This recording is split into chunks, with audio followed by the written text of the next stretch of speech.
Good morning mga ka-acid. Ay, kagigising lang, warm water na naman tayo. Inom na naman tayo ng maligamgam na tubig.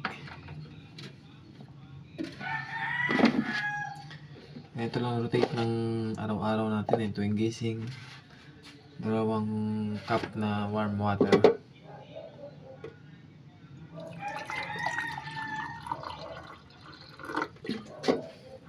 Kasi kwento yung mga ka-acid araw-araw to pagkagising mo sa umaga, mapait talaga yung bibig mo. Mumog ka lang mga ka-acid, magmumog.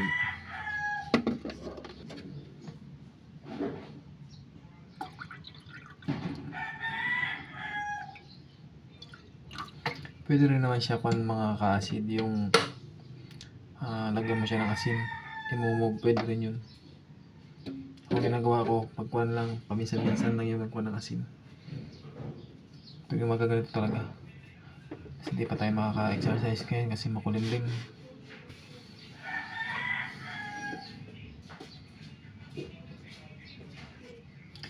Medyo nasa mood tayo ngayon mga ka-acid Hindi masyadong masama yung pakiramdam natin ngayon tulad ng nakarang araw. Pagkagising masakit na agad yung tiyan. Ngayon medyo okay siya. Kasi kagabi anong oras na rin ako nakatulog, mga 11 na rin ata, na kumain pa ako muna. Kasi pag konting gutom lang, masakit na siya kaagad.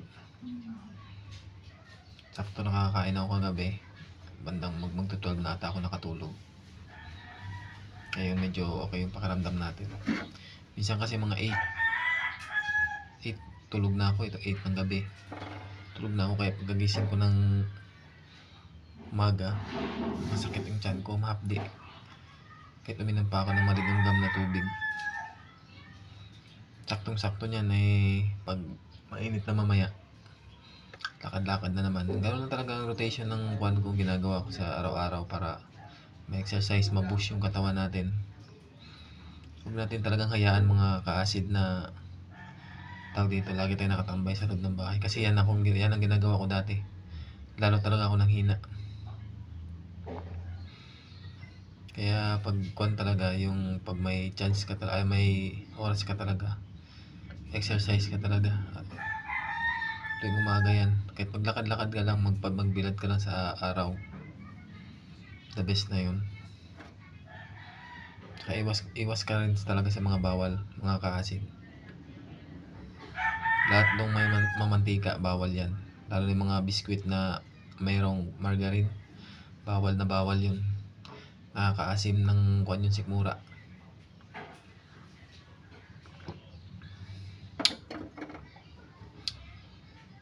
Kwanto mga ka-acid na tuwing umaga, 2 basong maligamgam na tubig ang iniinom lagi.